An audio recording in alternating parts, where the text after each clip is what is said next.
Welcome to episode number 12 of Tuesday's Upset Forecast, powered by Bookmakers Bet. Every Tuesday, we break down sharp betting angles across football, basketball, and other sports. Core 4 picks, 5 rapid-fire predictions, all in less than 30 minutes. And of course, our project is much more than this podcast. You can visit our website, bookmakers.bet, for the best and most trusted sports books. You can follow our social media, X, TikTok, YouTube, Instagram, and Facebook. And of course, don't forget to hit the follow button on Spotify and Apple Podcasts. Now, my name is DimiCub. As in every week, I am co-hosting you to the show with Luciano Spalletti's probable successor, Mr. Brad Thomas. Oh, God. It's been such a horrid week for me. You think about Juventus versus Galatasaray and then Juventus over the weekend versus Como. It's just been very hard as a fan. But listen, guys, we are here. We have units to make up. We have success to be had, and we have fun to display. I'm Brad Thomas. Thank you for joining. I needed to do this about Juventus and Spalletti. What a crazy game that was. But actually, I will let you speak on it. Listen, I have zero football experience. I never played. I've only been a researcher, right? So never coached, never reffed. Me being a researcher, I've been a researcher for a very long time, but even I, with zero actual playing experience or manager experience, know the decisions you make on the road can impact the entire game. When Bremer goes down and you decide to Bremer goes down and you decide to take out Cambiaso, who's on the yellow, away from home and put in. So now you're inserting 2 brand new into that back 4. What are you asking what to happen, right? In Turkey at that. It was one of the worst managerial decisions ever because there's no way in a hostile environment you're going to have a disjointed back line. What should have happened, and you have to risk this because you know Cambiaso is a senior player, a full-time starter. You make the first sub, and you're going to blow a sub window. That's totally fine because not getting destroyed is what you're here. You don't care about the win. You care about 1-0 loss, one goal loss at most. You put the first sub in. That's to replace Bremer. You let it stabilize because you have to. Bremer's not coming back out. After 15 minutes, you make your next sub, take Cambiaso out. If Cambiaso can't survive for 15 minutes without getting booked again, knowing he's on a yellow, knowing he's already settled into the game, then he's not a senior player. Then you make your sub that stabilizes the game. You also eat away 15 more minutes. You don't put in Juan Cabal cold turkey with 2 other players. Oh my gosh, it was. But that's not the only bad decision he made, and that's not the only bad decisions he's made all. The lineup changes. Weston McKennie should never be playing false 9. Can we stop with the Coop Miners in the left back's position? He is a midfielder. It's just, oh gosh, it's sickening. Against Como, I think it was even worse. With regarding Cope Miner's role. It was horrible. It was terrible. He was one of the center backs, and it was absolutely horrible. I think against Galatasaray, actually, I'm not going to go so harsh on Spalletti. I think that against Galatasaray, whatever he did had the exact opposite outcome that what he had in mind. This was one of these cases. And, after the red card, we all saw Galatasaray, choking Juventus. I told you, you told me as well about the starting lineup, with Osimhen and Icardi and everybody else. Their attacking power is unmatched in my eyes. Yep. Okay, Champions League wasn't just about Juventus. I'm very proud of reading the Karabakh vs Newcastle game correctly. Both teams to score. We also predicted Newcastle to totally dominate the Azeris. I guess that's the end of the road for Karabakh. I'm also very proud for my PAOK vs Celta Europa League pick. Yes. Two naturals in the attack. There was no other way it could go. Then I gotta run my mouth on Arsenal, the eternal bottlers. I saved Brad Thomas from having one lost pick. I You took it did. on me. And this guy bottled 2 times lead. What about that? I think my honest take is that Arsenal are going to lose the championship. They're going to lose against City because we have seen Mikel Arteta being afraid of big Yes. matches and derbies. They're going to lose. And eventually, City are going to win the championship. And what can I say about Milan? The Oh my only gosh. viable title contender in my eyes. How stupid I was for backing them. Anyway, anyway,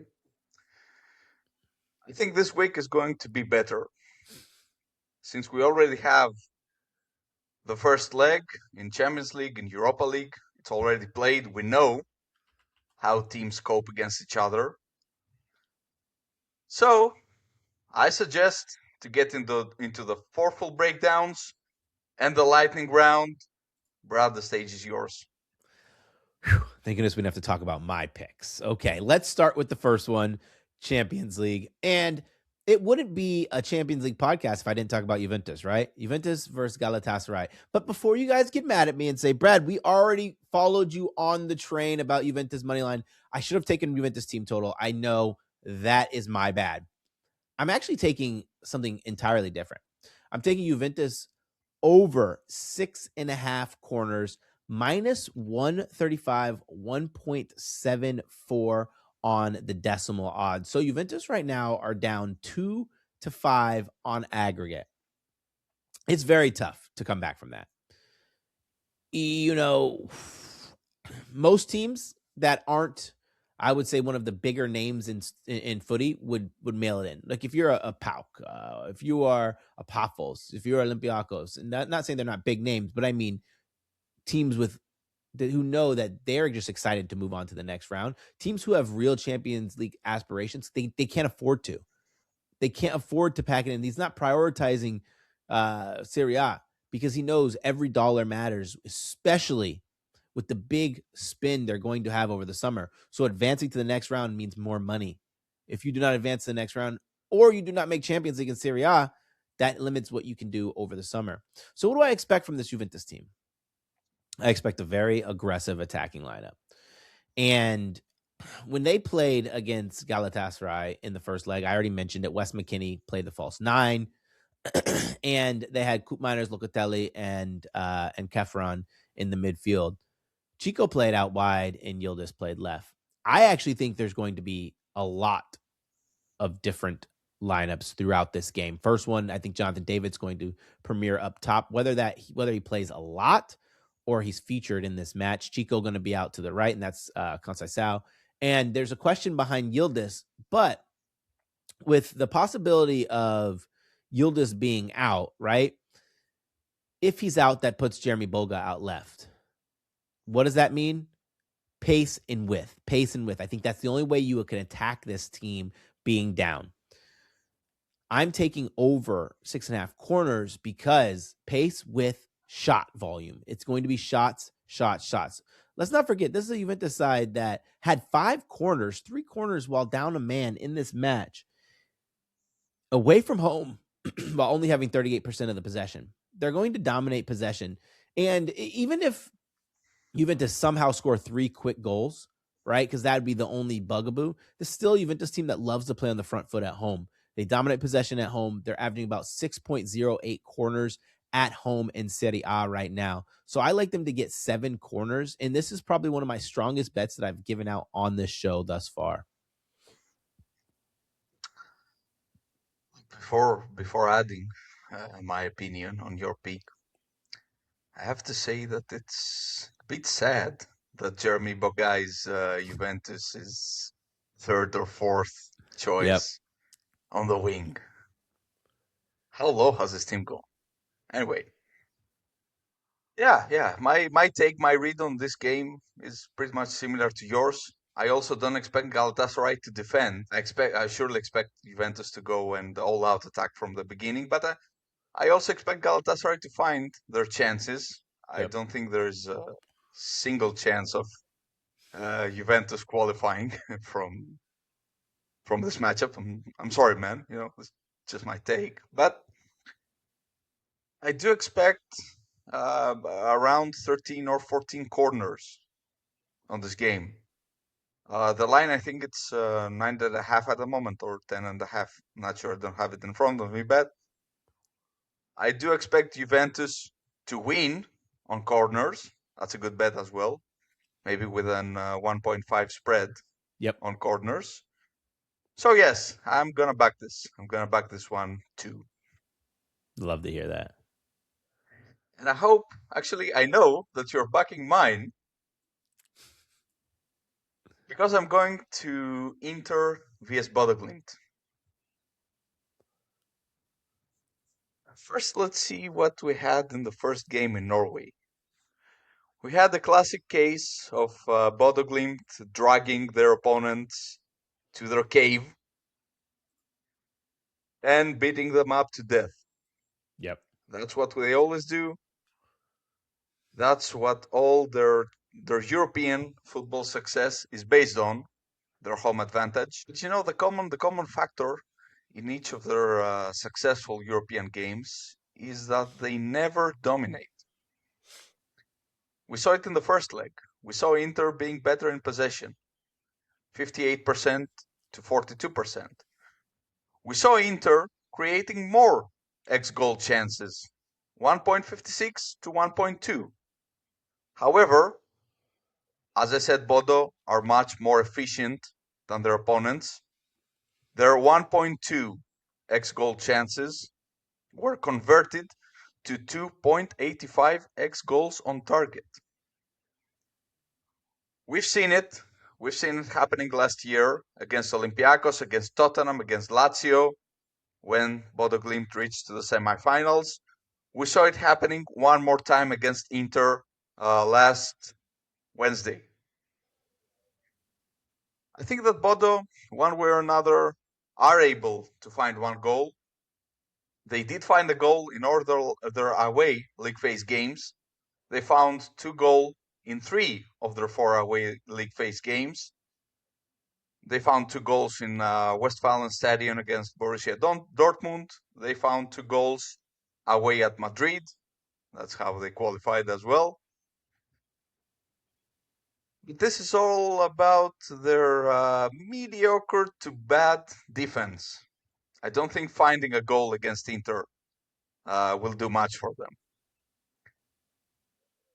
A very interesting statistic is that Bodo Glimt finished second from last in X goals against in the league phase. That means they were threatened Yep. more than everybody else, every other team, apart from who? Apart of course, from Kairat Almaty. We all know that Kairat is not a Champions League level team. Let's not kid ourselves. I'm sorry to my guys in Kazakhstan if anyone from Kazakhstan is listening to us. On the other side, it seems like Inter pretty much have finished with the Serie A title race. They're 10 points ahead of Milan. They are 13, I think, points ahead of Napoli. There's no way anybody else is winning the Serie A title. And that translates into easy matchups from now on. We saw it on Saturday against Lecce. They went very conservative. They rotated heavily. Okay, some of the absences were due to injuries and suspensions. They missed Barella, they missed Çalhanoğlu, they missed Lautaro Martinez. And I singled out a very interesting fact about that game. That Inter team passed way more than they ran. What that means for our game? They will be fresh. Barella will be fresh and Çalhanoğlu will be fresh. That's 2/3 of the high-octane midfield. I know, I recognize that Lautaro is a very serious absence. especially when you want to find some goals. But we saw Pio Esposito stepping up in the first game. He was the one that equalized for Inter, the one that scored Inter's goal. We've also seen Inter throughout the league phase being very, very strong in set pieces since they found 4 goals. And that is also another stat that counts in matches like this, in matches where it can be very tight in the end. I will go with a very probable scenario, Inter being 2 goals up. The last minutes, the stoppage time is up. They win a corner. They win a foul close to the area. What happens? I see these goals becoming 5 instead of 4. I love it. So I will skip the both teams to score in this case. It's too obvious. I will not go with any team totals, but there's someone who will later. All I'm going with is Inter to qualify. It doesn't matter if it's going to be in the regular time. It doesn't matter if it's going to be on extra time or penalties. Bodo have a tradition, a record of losing all their knockout European games in the past 2 years. That's what they did on the road to last year's Europa League semis. So I think Inter are going to win by 2 or 3 goals difference, at least. And one way or another qualify.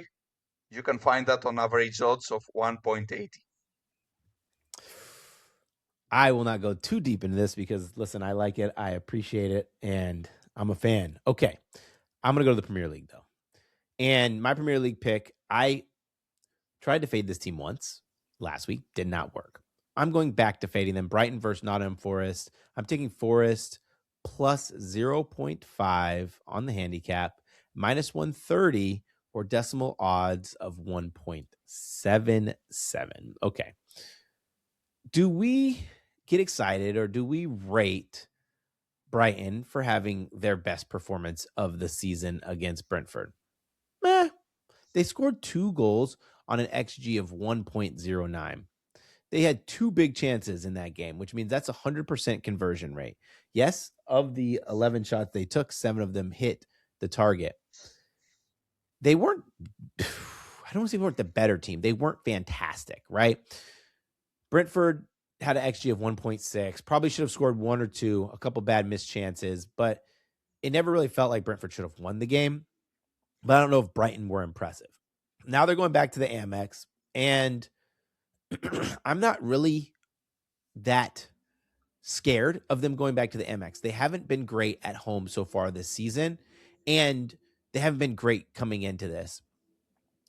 Before that win against Brentford, Brighton had gone 6 straight without a win. And the issue remains for Brighton is their lack of true goal scoring threat. Now, on the other side of the ball, we have a team who additionally hasn't been great, but I must say they have not been poor. And what I mean by that is they looked as good as you can in the losing effort against Liverpool. A goal that I don't know if was probably should have been ruled out, but they kept Liverpool at bay until the 94th. Then VAR said no good goal. And then the 97th, unfortunately, they were undone. This is a new regime under Vitor Pereira for Nottingham Forest. And I was not a huge fan of him at Wolves. And I don't know if he's going to be a good long-term success at Forest. But one thing, anytime you have a new manager, it gives you the old new manager bounce. And Liverpool almost felt that. It was a different team. And it normally lasts about 3 to 4 match days. A team that can really just, the energy is just so much better. And we saw that against Fenerbahce. They played against Fenerbahce on the road. Not only did they win the game, not only did they keep a clean sheet, but they dominated. 2.74 XG, 23 shot, 4 big chances against an XG of 0.48. Only 6 shot Fenerbahce were able to muster. And if anybody watched that game, they sucked the life out of that team. I think Forest, again, with the new manager bounce, has the opportunity to at least walk out with 1 point. I think Forest are more motivated of the two ahead of of this match. I don't know what's going on with Brighton. I mean, they were equally inadequate of creating chances against Brentford, yet they won. Yep. I mean, you said it, but they also, uh, how can I put it? I'm not a big fan of Vitor Pereira. I've been following all his managerial career. He was a manager of Olympiacos, the Greek team, once, so I'm keeping a very close eye on him. I think he's, along with Igor Tudor, the two worst managers in the Prem at the moment. I also think that Nottingham Forest are the ones that will get relegated at the end of the season. That's a bold pick, but that's what I Okay. think. However, I cannot go past your pick. I cannot say it's a bad pick because Brighton are not going to create for yet another game, and Forest are sturdy enough in defense to keep them to zero. So yeah, a double chance here is on the spot. I will stay in the Premier League, and I will go to a match between two teams that are on a completely different trajectory at the moment, and I'm talking about Bournemouth and Sunderland. The almighty Bournemouth. They have gone undefeated in the Premier League for the last 50 days, 7 games. Can you imagine that? A team that could not win against pretty much anybody at the beginning of the season. This streak, this undefeated streak, has brought them very close to continental qualification positions. England are the number one favorites to give out 5 Champions League places next season due to their team's current performance in the European competitions. So it seems like the 7th place will give out a Conference League ticket. And where Bournemouth? They are in 8th position. They are 2 points behind Brentford. And they are coming up strong and fast. Their last 3 games at home at Vitality, where their power is 1 draw, 2 wins. They won against Liverpool. It's a game that we pretty much analyzed on a former episode. They won against Tottenham and they draw against Villa. Against Villa and against Liverpool, they dominated. They dominated in X goals. They had 2+, while their opponents had less than 1.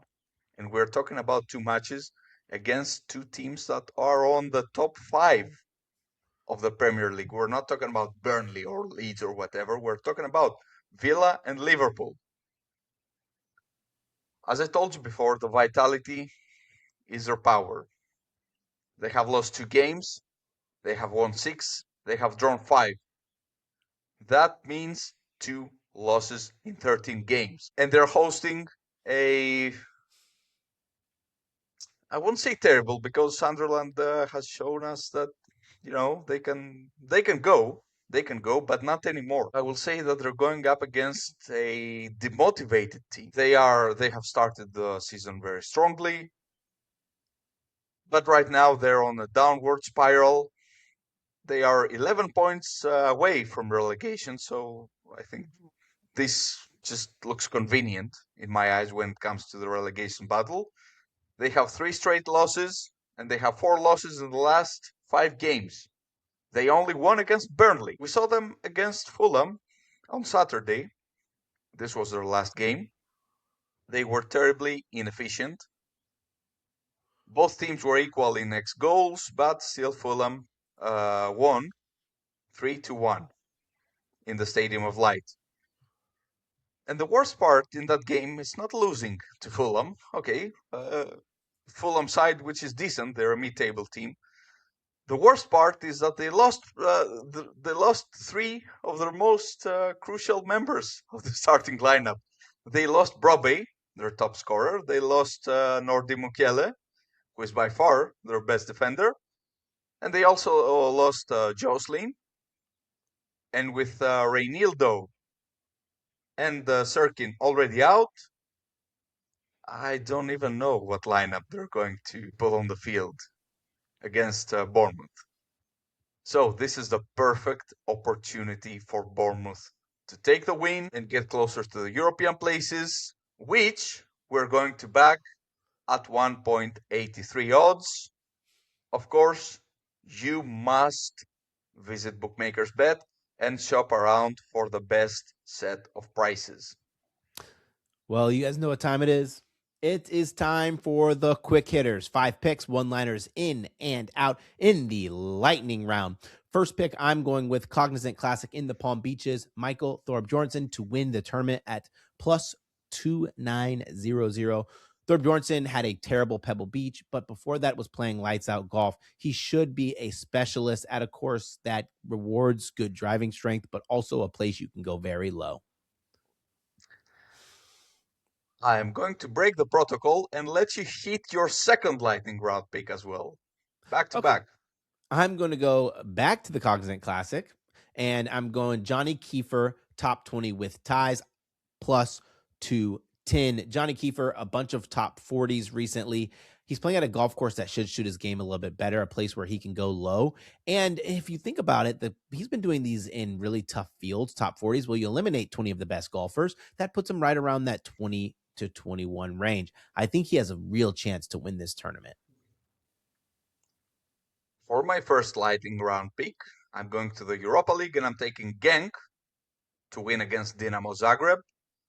2.10 average odds. So Genk were very, very efficient in the first leg, which they won 3-1. They are flying in 2026 with 6 wins in 9 games, including 3 wins in the Europa League. We have my fellow Greek wonderkid, Konstantinos Karetsas, with 3 assists in the last 4, being a creative force. On Sunday, they lost against Standard Liège, and they have a very crucial game for the Belgian title playoffs against Ghent, but I expect them to be very fired up. On the opposite, well, Dinamo are also a good team, but it's time they turn to their domestic title race, where they lead Hajduk by 5. I think that Genk will double their wins and go on to face either Freiburg or Roma. I will go kind of piggybacking off of you. I do love Inter Milan to qualify. This is Inter Milan versus Bodo, and I'm taking Inter Milan team total over 2.5. Inter Milan have just been fantastic at home with a very high XG 2.19 this season, going against the worst XG, second worst, XGA in the Champions League in a must win, must score situation. So I like their team total over 2.5 at minus 140. I have left the good for last. Euroleague is back. Yay. It's time to back Panathinaikos to cover a 10.5 spread at home against Paris at 1.89 average odds. Now we're talking about a team that they are ecstatic after dominating in the Greek Cup final against Olympiacos. We have Kendrick Nunn finally back. They acquired last year's EuroLeague MVP Nigel Hayes-Davis. Well, and Paris are improved, but they lost on French Cup. They're demoralized. They might have won against Barcelona and Real recently, but they won't do it against Panathinaikos. Now that the 4 full breakdowns are over and the lightning round belongs to the past, we have Juventus over 6.5 corners. We have Inter to qualify against Bodo Glimt. We have Nottingham Forest not to lose against Brighton. And we have Bournemouth to win against Sunderland as our core 4 picks. As in every week, we will keep track of everything: wins, losses, heartbreaks, all of it. And since this show is made for you, we want you to spread the word and hit the comment section. We want you to hit us on X, on Instagram, on Facebook, on TikTok, and YouTube. And make sure to visit bookmakers.bet to find all our verified sportsbooks, all links in the episode description. And remember, to bet a winner, you got to feel a winner. And to feel a winner, you got to be a winner. And don't forget to bet responsibly.